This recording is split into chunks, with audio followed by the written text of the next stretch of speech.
Hey everybody, this is Bud Brown. How you doing?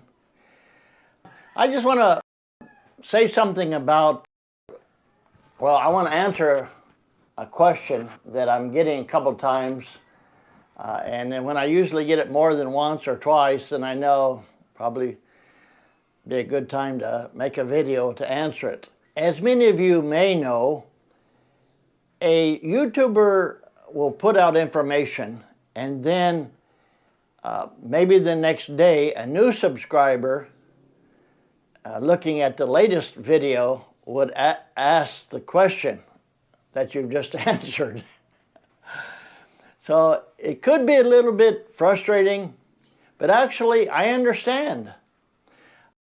I don't look at all the past videos of the places that I've subscribed. And maybe the YouTuber has answered that question already. So I want to answer a question that I have answered before, but for the new subscribers and one that just came on my channel, I'm going to answer that question. But from now on, when I get asked that same question, I'm going to say, please refer to the video that I just made on whatever the title of this is going to be. Probably the title will be something like, how do I decide who I give donations to? Because more than once, someone has asked, why are you giving flip-flops to the people that can afford the flip-flops? Why don't you give it to the ones that are so poor that they cannot afford it? Okay, I understand where you're coming from. Possibly the charity organizations do a lot of research on who deserves what. But let me tell you where I'm coming from. Here in the Philippines, there's the general cost of living is fairly low for us foreigners. Starting at the top, I don't know what doctors and nurses make, but they're probably the top of the salary scale. And then there's the owners of businesses, and then there's the employees of businesses, and then there would be like tricycle drivers, and then maybe parking attendants, and then maybe people that cut the grass, or housekeepers, or helps people around the house. And then the very lowest rung of the economic scale would be the ones standing in the streets asking for money. When I first got here to Dumaguete, I really felt sorry for the children that I saw sleeping on the sidewalks, barefooted.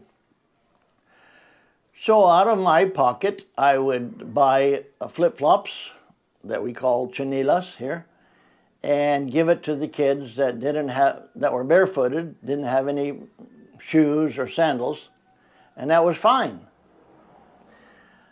These days, there's not so much of that. And I realize now that probably the best thing, if I get a lot of donation, and by the way, 95% of everything that I have is donations. People that have donated to me financially to help the Filipinos, or balikbayan boxes full of flip-flops, clothing, even chocolate and this and that. So I'm happy to help distribute these donations. I would say everyone, as far as I can remember, I've been here about 10 years, has really left it up to me, and they trust my judgment to make the right decision. And of course, I always want to, keep my integrity and my honesty and let people know. And that's why actually I videotape what I do. So if somebody has a red cap that they put in a box, and they send it to the Philippines, and then they see Bud Brown with that red cap, and he gives it to a young man. They can say, oh, look, there's that red cap that I bought here in New York, and now there it is in Dumaguete City. Look at that, halfway around the world. So I want the donors to realize that this is where their donations go. Now, it would be a common thought that I should give flip-flops to people that have no money and not give it necessarily to the people that could afford it. But let me give you a different perspective. Many employees, they make anywhere between 250 and 300 pesos a day. That's like $5, $6 a day. 8 hours, and some work 12 hours.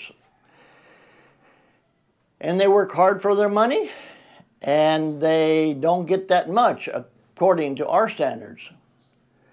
So I know, yes, they could afford to buy flip-flops. And they could afford to buy a baseball cap or a t-shirt. But many times, it's a choice between buying flip-flops or a baseball cap or a kilo of rice. So actually, my criteria of giving things is not income. I mean, where are you gonna have the cutoff? Well, I wanted to give you something, but let me check your bank statement to make sure that you're poor enough that I'm going to give you something. Okay, I'm getting a little carried away on the smart aleck part. I'm sorry about that. But these people that I've given the flip-flops to, cooks, waiters, waitresses, people, bus boys that clean the tables, they work hard and they appreciate it very much. Mangbigay chinelas sa mga tao. Sige, kuha isa.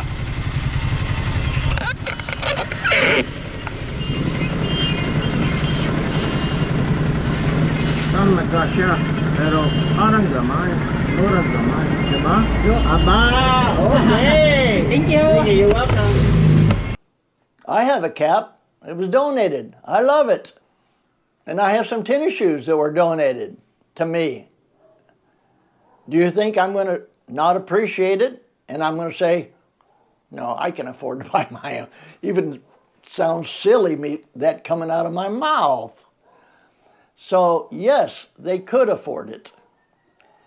But consider this as a gift.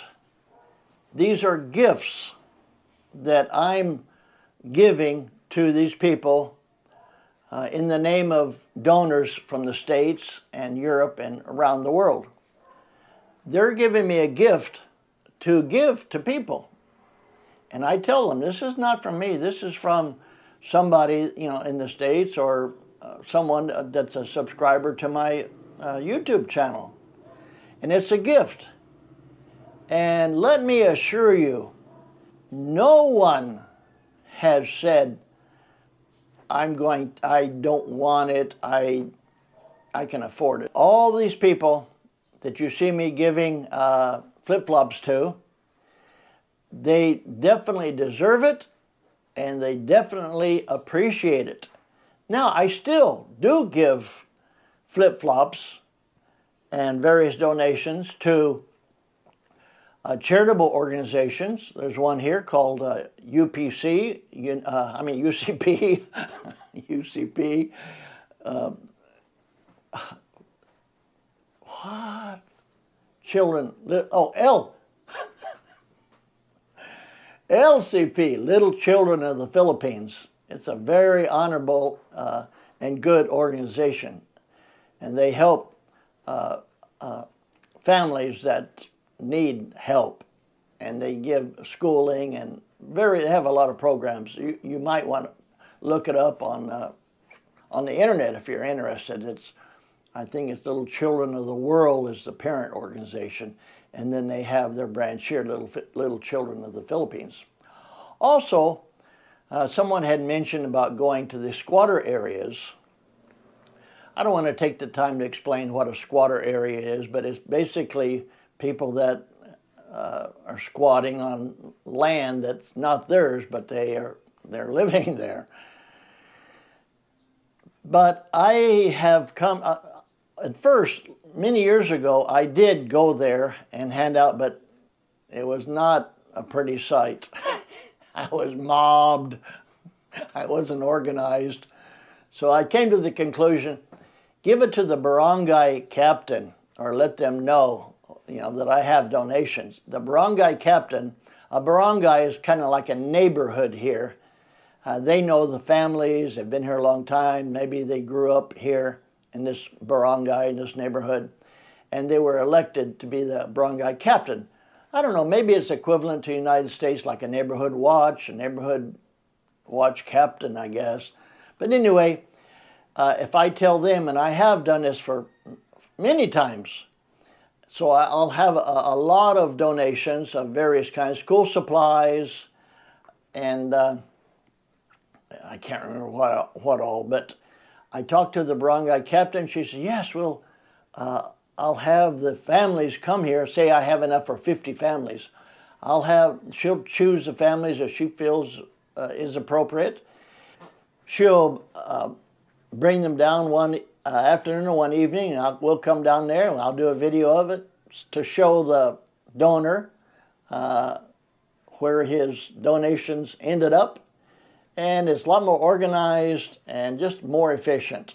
So that was good. And then sometimes, if I do happen to be in a neighborhood where I see a family sitting there, looks like they just came down from the mountains and they're in pretty bad shape, I'll, if I can, give them some kind of a donation to help them out. So I said all this to say, let's don't look at people's finances to determine who we're going to give a donation or give a gift to. So that's my explanation, and if I get the same question next week, I'm going to just refer them to this video. So I hope you all have a great day. I'm still enjoying giving out these chinelas. So next batch I get is going to be small for toddlers and smaller children. But okay, that's it for now.